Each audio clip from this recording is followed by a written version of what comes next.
हे friends, आज हम जानेंगे भारत के कुछ प्राचीन नामों के बारे में, एंशिएंट नेम्स ऑफ इंडिया के बारे में। अक्सर हम देखते हैं कि भारत को कई किताबों में, कई वेद पुराणों में अनेक नामों से पुकारा जाता है। और आइए इस वीडियो में हम जानेंगे कि वो कौन कौन से नाम हैं जिनसे भारत को जाना जाता है और उनका मतलब क्या है, वो नाम हमारे देश को क्यों दिए गए। और साथ ही हम जानेंगे कि एक सुप्रीम कोर्ट में अभी याचिका दर्ज की गई है जिसके तहत लोग चाहते हैं कि हमारे देश का नाम इंडिया से हटकर भारत पड़ा जाए, तो उसके बारे में भी आज हम चर्चा करेंगे। आइए इस वीडियो को शुरू करते हैं। तो सबसे पहला नाम जो हमारी लिस्ट में है वो हम पाते हैं हिब्रू बाइबल के अंदर, और वहां पर जो नाम भारत के लिए यूज हुआ है वो है होडू। तो बाइबल में एक पुराने नियम है जिसके अंदर एक एस्तेर की किताब है।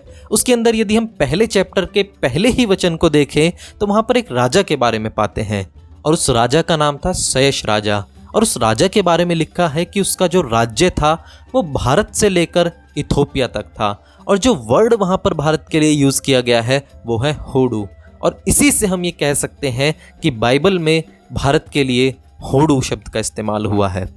दूसरा नाम जो हमारी लिस्ट में है वो है नाभि वर्ष, और इस नाम का वर्णन हम पाते हैं जैन धर्म के आदि पुराण में, जहां एक राजा थे जिनका नाम नाभि था, जो कि जैन धर्म के प्रथम तीर्थंकर जो हुए ऋषभनाथ उनके पिता थे, और उन्हीं के नाम से भारत का नाम नाभि वर्ष भी पड़ा, जिसका मतलब है लैंड ऑफ नाभि या कहे नाभि की भूमि।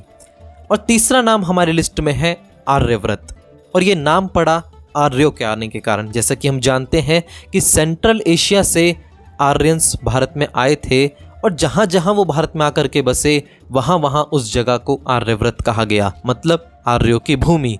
और भारत में बंगाल की खाड़ी से लेकर अरब सागर तक के भाग को आर्यव्रत कहा गया। चौथा नाम है जम्बूद्वीप, मतलब वो जगह जहाँ पर जम्बू वृक्ष यानी कि जामुन के पेड़ लगते हों। और ये नाम भारत को मिला भारत में लगने वाले जामुन के पेड़ों की वजह से। जो पेड़ भारत में जामुन के लगते थे उनकी वजह से भारत को जम्बू द्वीप भी कहा जाता है, और ये नाम हम भारत के काफ़ी पुराने टेक्स्ट्स में पाते हैं। पांचवा नाम जो हमारी लिस्ट में है वो है भारतवर्ष, और इसके पीछे की कई कहानियां हैं, जिनमें से जो दो मेन कारण हैं वो मैं आपको बताता हूं। तो सबसे पहले जैन धर्म के जो प्रथम तीर्थंकर ऋषभनाथ हुए, उनके बड़े बेटे का नाम भरत चक्रवर्ती था, और लोगों का मानना है कि उन्हीं भरत की वजह से हमारे देश का नाम भारत पड़ा। और दूसरी बात, हस्तिनापुर के राजा जो दुष्यंत थे उनके बेटे का नाम भी भरत था, और माना जाता है कि हमारे देश का नाम उनके कारण भी भारत पड़ सकता है। पर गौर करने की बात है, दोनों जो भरत राजा थे बड़े ही पराक्रमी राजा थे, और हो सकता है इनमें से किसी भी एक के कारण हमारे देश का नाम भारत पड़ा हो।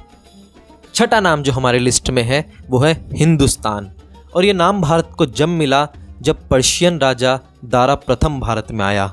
और भारत में आने का केवल उस समय पर एक ही रास्ता था, और वो था सिंधु नदी। और ये जो सिंधु नदी थी यही हमारे भारत देश की पहचान हुआ करती थी। और पर्शियन भाषा जो है उस भाषा में सा का उच्चारण हा से होता है। तो जब वो लोग सिंधु बोला करते थे तो उनके मुंह से हिंदू निकला, और उसी हिंदू शब्द से हिंदुस्तान का निर्माण हुआ, ये शब्द हिंदुस्तान आया। सातवां नाम जो हमारी लिस्ट में है वो है इंडिया, और इंडिया नाम हमको ग्रीक्स ने दिया, और ये नाम इंडस शब्द से आया, और सिंधु को ही ग्रीक में इंडस कहा जाता है। जैसा कि मैंने आपको बताया कि जो पर्शियंस थे उन्होंने सिंधु को हिंदू कहा, तो जो ग्रीक लैंग्वेज है उसमें जो एच लेटर है वो साइलेंट होता है, तो हिंदू का बना इंडू, और इंडू से वर्ड आया इंडस, और इंडस से बना इंडिया। और क्योंकि इंडिया नाम हमें ग्रीक्स ने दिया, हिंदुस्तान नाम हमें पर्शियंस ने दिया, और भारत ही एक ऐसा नाम है जो कि हमें अपने आप से मिला, जो कि हमारे भारत देश के राजाओं के कारण हमारे देश का पड़ा। तो इसीलिए सुप्रीम कोर्ट में इस समय एक याचिका दर्ज की गई है जिसके तहत लोग चाहते हैं कि हमारे देश का नाम बदल करके, इंडिया से बदल करके भारत रख दिया जाए। और आठवां नाम जो हमारी लिस्ट में है वो है मेलुहा या मेलुकखा, और ये भारत का सबसे पुराना नाम है जो कि मिलता है हमें सुमेरियन और अखाडियन टेक्स्ट्स में। और सिंधु घाटी की सभ्यता को ये नाम दिया गया था, तो इसलिए क्योंकि सिंधु घाटी की सभ्यता भारत में थी इसीलिए हम मानते हैं कि ये नाम भारत को दिया गया था। और भी कुछ नाम हैं हमारे भारत देश के, जैसे कि इलावती वर्ष, पुण्य भूमि, क्योंकि भारत में पुण्य का कंसेप्ट काफ़ी ज़्यादा माना जाता है। योगा भूमि भारत को कहा जाता है, क्योंकि माना जाता है कि योग की शुरुआत भी भारत से ही हुई। कर्म भूमि, क्योंकि भारत में कर्म का जो सिद्धांत है वो काफ़ी प्रचलित है। पवित्र भूमि भारत को कहा जाता है।